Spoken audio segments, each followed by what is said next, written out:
Next, we're going to hear from the state of Colorado, specifically Marceil Case, who is the Accountable Care Collaborative Program Manager for the Colorado Department of Healthcare Policy. Marceil is primarily responsible for managing the department's Accountable Care Collaborative Program and for coordinating the work of the regional care collaborative organizations with the existing and future health reform initiatives. Marceil, welcome, and we look forward to hearing about your program. Thank you. Are we on? Yep. Okay, thank you. Well, I want to appreciate you bringing Colorado to Boston. We haven't seen rain, and I can't remember. It's really exciting for me personally. So thank you for hosting the rain.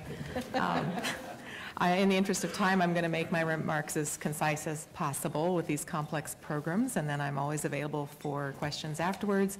And the true experts are back in Denver on my very small but committed staff. So if you have more technical questions that I can't answer, I will find the person for you that can. Good, it works. All right, basically, Colorado has been looking at payment reform and delivery system reform for quite a while. Back in the 1990s, we had a waiver for mandatory managed care, and we developed a primary care case management model called a PCPP. Basically, these providers were paid a flat PMPM rate, and they were held accountable simply for providing services to those clients, not for outcomes. Members were locked in for a year, and they had to get a referral if they wanted to go to a specialty provider. That's been going on for some time, although it hasn't been funded recently. So folks are still doing this, but they're not getting anything extra for it right now. Next involved our Children's Medical Home Initiative in partnership with our Department of Public Health and Environment. We had enabling legislation in 2006 that impacted the Medicaid program and directed us to expand to the point where every child in Medicaid had a medical home. Providers had to meet established medical home standards, and they were paid an enhanced rate for CPT codes related to certain well-child services. We also strengthened the contract requirements around medical care and other standards. In 2008, we were able to pass a budget action that supported the implementation of our most comprehensive payment reform, this Accountable Care Collaborative Program. I'll refer to it as the ACC. It's a lot easier. We were looking at a situation where we had gone from 85% managed care to 15% managed care. So most of our population over a series of years had gone into unmanaged fee-for-service. We also had some evidence in a survey in 2009 that a majority, probably 75 or 80% of visits to the emergency department were not preceded by any kind of action with a primary care doctor. So this was both concerning and not a way to sustain a program. This very, very simple diagram, which we just added the patient to in the middle, shows the three primary components of our program. The regional care collaborative organizations are contracted directly to the state. Each RICO has a region, and they have a network of primary care medical providers, or PCMPs. And we have one statewide data and analytics contractor, affectionately known as our SDAC. Basically, I could say the same things that everybody else has said. This program together with these three components is responsible for better health outcomes, improving the client and provider experience, reducing overall costs of care while not sacrificing quality, and ensuring that each client has a focal point of care. Throughout this entire program, the difference for us has been the unprecedented level of data and analytics that the SDAC brings to the program. The RICOs have a lot of responsibilities, and to be honest, it's a young program. So we have what we have in the contract, and then we have the fact that every RICO varies from the next. Colorado is a very large state. We're very diverse. We have large areas of the state where there's more cows than people. A lot of frontier and rural counties, for example, with capacity issues and network issues. So we have designed the request for proposal to allow proposers to really demonstrate strengths based on local resources and community resources. The RICOs are responsible for the things here on the slide. Certainly, overall cost is a key concern since this was a budget action. We're looking at three key performance indicators right now. Those are emergency department utilization, high-cost imaging, and hospital readmissions. The RICOs offer provider support in terms of administrative, clinical support, client materials, and certainly practice transformation, which is key for our model. Medical management and care coordination is also available for every member, whether that comes directly from a primary care medical provider or from the RICO. So we have a come-as-you-are model. We may get an individual practitioner who doesn't have the resources to provide these services, in which case the RICO will step in and use a team approach, or we may have someone like a Kaiser Permanente who's been doing this for years and says, thanks, we've got it. In that case, that may be delegated, and they may earn a portion of the PMPM from the RICO to do those services.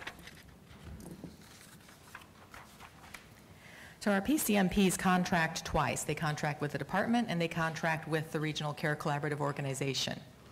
Sometimes these primary care medical providers span more than one region, so they have lots of contracts. But we are doing our best to streamline the administrative burden here. We hear a lot about how cumbersome it is to work with Medicaid. So one of my initiatives this year has been put those darn contracts online. As opposed to sending out loads of paper and getting envelopes back on my desk. We're now going to have them through the MMIS, where a primary care medical provider can just go in, read the contract, look at the requirements, electronic signature. We notify the RICO that they have a new provider, and then they do their contract from there. So that's an exciting change for us. We basically built the program, though, on our existing children's medical home concept, with the difference that they're not certified at this time. We don't have NCQA standards or any other certification. We just want providers to come as they are and then have the incentive to be supported and develop into a higher level of medical home.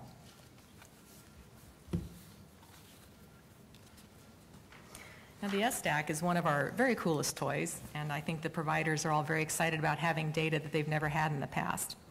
The data supports improved care coordination, practice transformation, client management, cost and outcomes tracking, and a host of other functions that ensure that we progress toward our key program goals.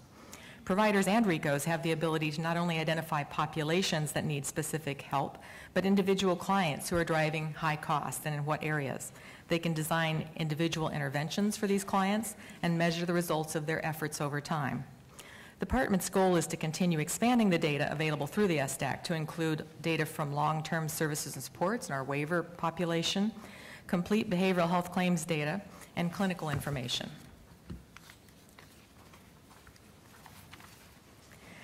Enrollment began in our program in May of 2011. We had a goal of 60,000 initial enrollees, which was met quickly. We're now a bit over 200,000 in January of 2013, which is essentially about a third of our existing Medicaid population of over 650,000. Initially, we focused on enrolling adults at a ratio of about 2 to 1 with children. We had a belief that adults are probably less likely to have a focal point of care that they can count on, and they offer better potential for cost savings to ensure that the program is sustainable. Clients are passively enrolled, and they're sent letters from our enrollment broker, and they have 30 days to contact the enrollment broker if they choose not to participate in the program. But we've been very happy that our opt-out rates now are fairly low. It's under 4% of people call and say, nope, not me. The attribution process, or linking clients to providers, is basically prospective. They have an enrollment list ahead of the time that they know who's going to be enrolled with them. It gives them a chance to contact the state if they see any errors or need a clarification of their enrollees.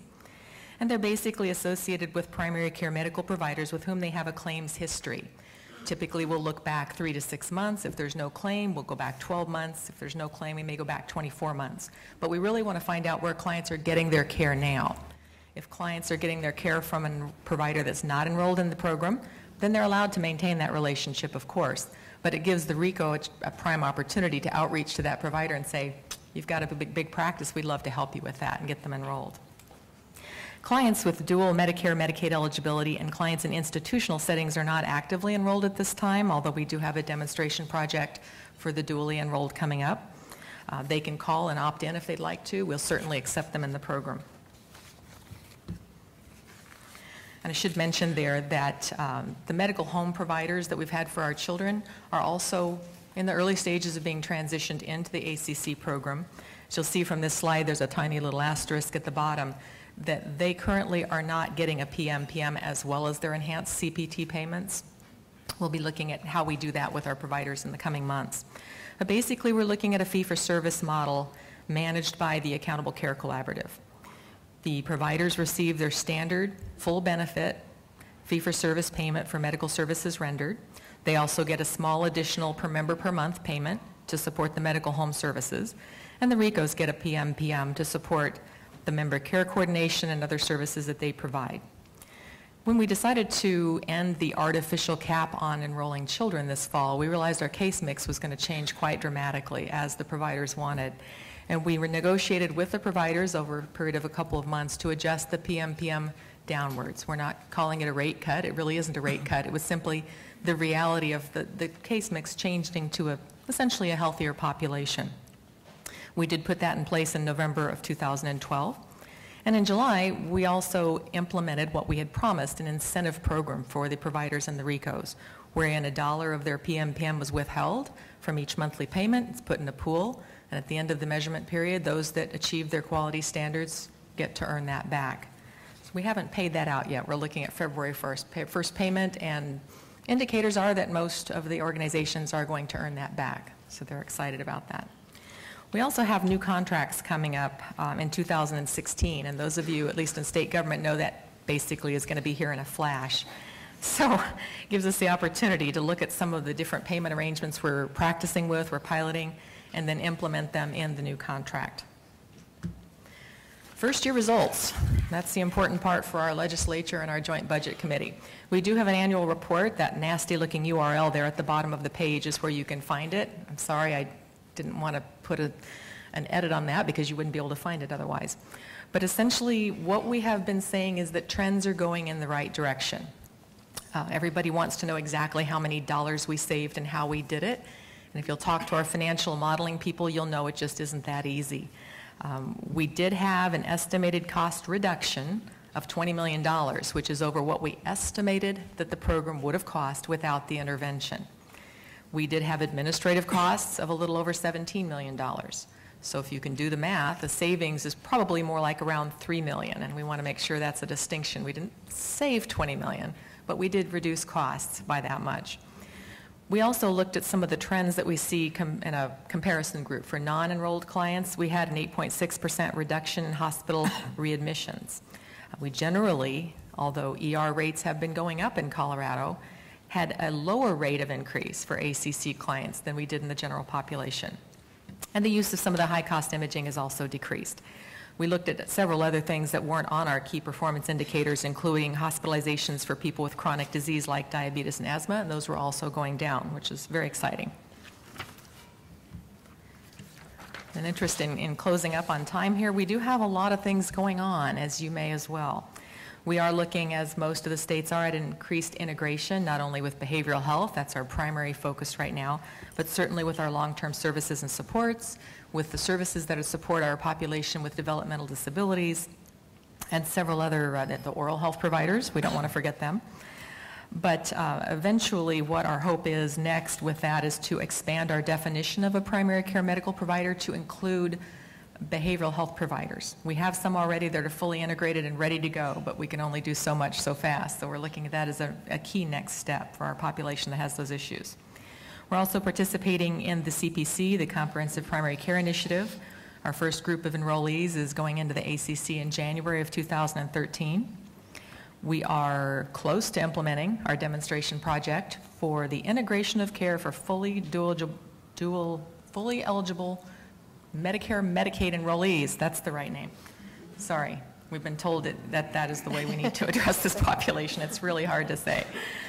But we have gone through an extensive stakeholder engagement process in terms of building that demonstration for folks. It's a very vocal, vulnerable population, and they have partnered with us in an amazing way to put together a proposal, and we're simply waiting for CMS to bless it and allow us to start enrolling folks in the Accountable Care Collaborative. We do have a payment reform initiative legislated this year. We're accepting proposals from organizations to look at alternative payment methods. We'll select proposals, at least one, by this spring, and they'll be implemented in July 2014. And we certainly have ongoing discussions about shared savings with 3 of our key partners, our behavioral health organizations, our federally qualified health centers, and the RICOs, our delivery system. Another goal would be enhanced data collection and sharing. Certainly a lot of issues around getting new data into the system and pushing it out in meaningful ways to our stakeholders. We certainly have a lot of groups that want that data, but we have to make a policy that's fair to everybody where we can release it at one time as opposed to going one at a time, which is likely to have political complications. Big questions for us coming up this year: should Colorado expand? We don't know. Our governor will let us know hopefully in the next few weeks, but we don't know what his decision is going to be at this point.